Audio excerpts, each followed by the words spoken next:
Hey guys, Kevin from YakWorks of Southport. We're going to finish up our kayak paddle series by just talking about some features you need to be aware of with kayak paddles. They are two-piece designs for the most part.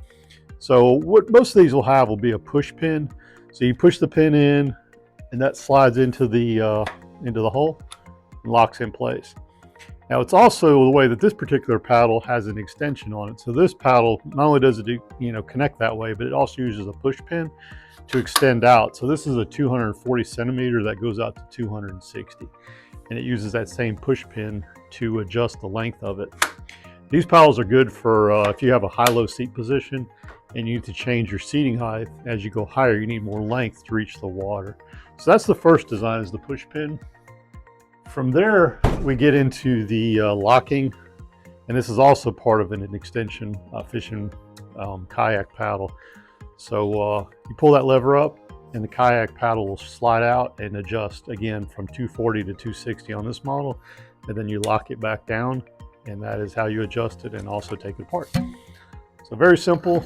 This is probably the easiest and most ergonomic design, and we've had a lot of good luck with it. And then the last one we'll talk about is still a push pin, but it's activated within the paddle itself. So when you squeeze these pins in, it changes a clip inside, which makes it come apart. So you've got that. That's how you separate the kayaks into two paddles. And then the last feature is going to be the adjustable pitch of each blade, which is the feathering of it. So if you change a paddle and rotate it, what ends up happening is each paddle stroke, the one that's in the water will be pushing, and the one that's out of the water will be turned, so it cuts the wind. That cuts down on resistance. Not everybody does it, but it is kind of it's a way to gain a little more edge on the water and be a little more efficient. So if you ever want to feather your blades, that's one way of doing it. You'll have that same feature in those other ones we talked about.